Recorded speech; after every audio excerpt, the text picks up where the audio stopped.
Okay, so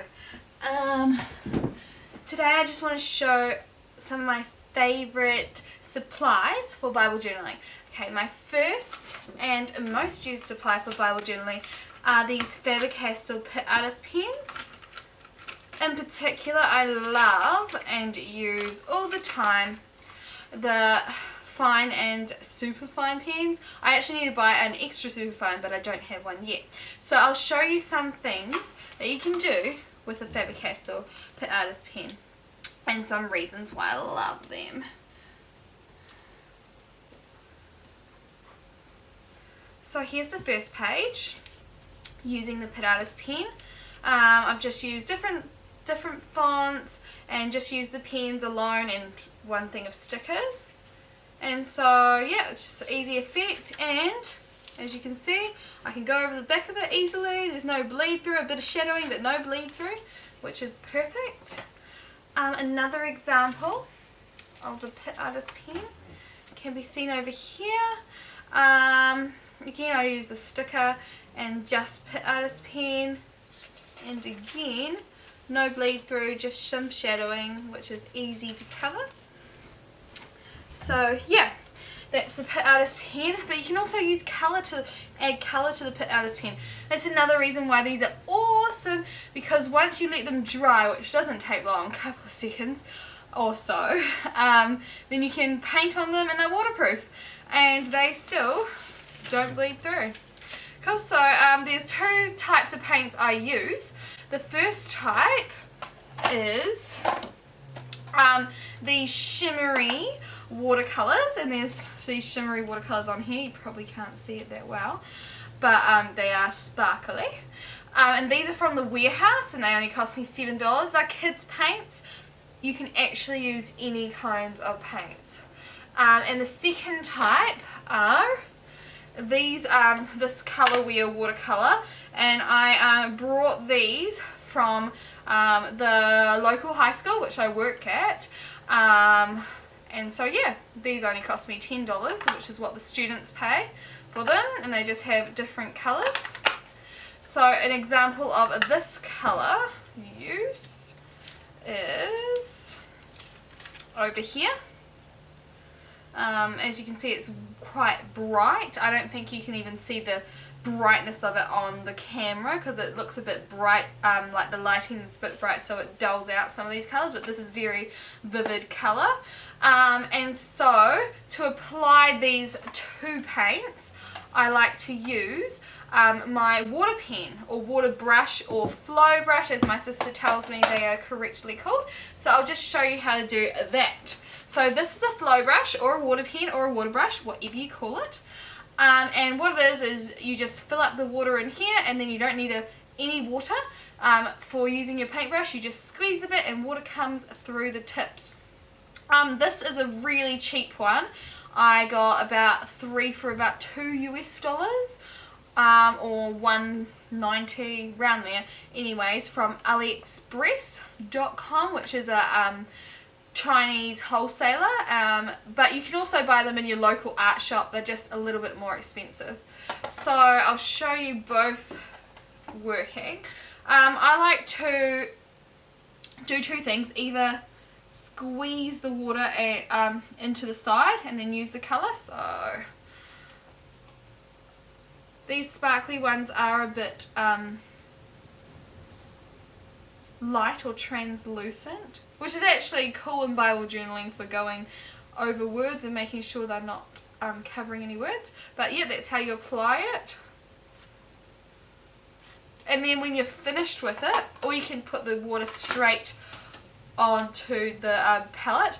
When you're finished with it, you just squeeze the water out, not on your Bible page obviously, on scrap paper, and then just brush the brush out till it has no colour. Boom, ready for our next colour.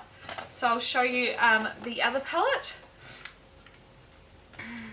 So this one I like to put the water in the middle. Again, you can just squeeze it and chuck it straight onto the paint, but I like to put it in the middle. And then yeah, this is this one. It's really vivid colour. And again, when I'm finished using it, squeeze it on a scrap piece of paper and wriggle the colour out, and then it's done and ready to be used again. So it's an awesome tool and really awesome in combination with the Pitt Artist Pen. As you can see, oh, here's another one with the Pitt Artist Pen and the colour using the flow brush. My next must-have love supply are washi tape, and so here's some washi tape. It's masking tape like consistency, and it pulls off really easy off the Bible pages, so no ripping. Examples of washi tape I have used. Borders with washi tape and little tabs on the side. I also use it to help me, I use it to give me inspiration for my colour scheme for that particular passage that I'm doing. Another way I use washi tape is for backgrounds, so I'll show you an example here. This is a washi. This is a ticket washi, and lastly I like to use washi tape to attach tip-ins, which are pieces of card where you can journal on the back or on the front, into my Bible. So that's washi tape. Love washi tape. Oh, thirdly, sorry, I'll do another one. Or fourthly, I forget fourthly now. I've actually used washi tape on that first one I showed you. I've used washi tape to make this tag too, just on a piece of paper. This is transparency paper, and this one looks a bit ugly now, but it never used to be. I've used washi tape to make this tab and to attach my little names of God. These are all using washi tape. Cool. Got a couple more supplies I'd like to show you. One being, this is my random stuff, double-sided sticky tape. It's so handy. I use it for so many things, but one of my favourite is for transparencies or tip-ins. So I've cut the double-sided tape thin, and I put it right down the side and stuck that in, which makes me able to do this transparency. And also I use it to put tabs on. So I just put some double-sided tape underneath the card or paper and make a tab. Now this tab is actually one of my last favourite supplies, which are random offcuts of any kind of cardboard. This tab actually comes from a tea box.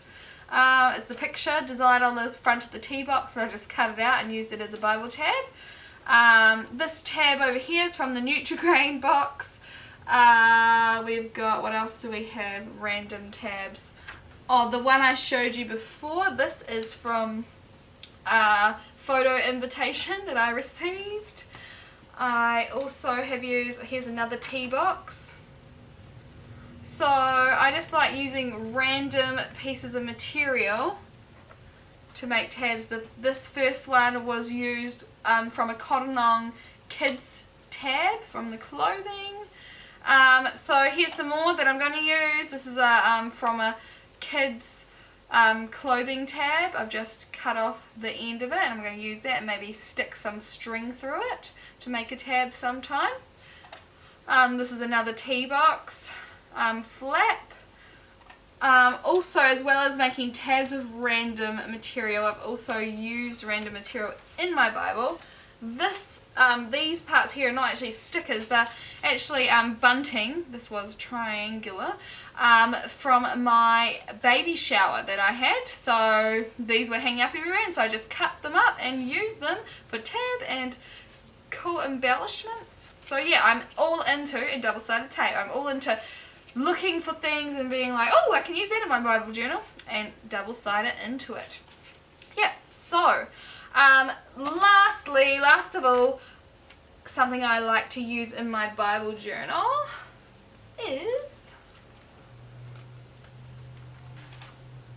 are stickers. So stickers, I use them a bit, not too much, but I do use them quite a bit. They just are another way to put text onto the page, especially when you're not too confident with writing yourself. So again, I got some stickers here, stickers here. They give a different effect to the page, which is cool. So yeah, these are all my favorite journaling supplies. So just in recap, we have stickers, we have random bits and pieces. You can use scrapbooking paper and stuff too. I just never was a crafter before I started this, so I don't have any of that. Double-sided tape, washi, paint, watercolour, water brush, flow brush, and Pitt Artist pens.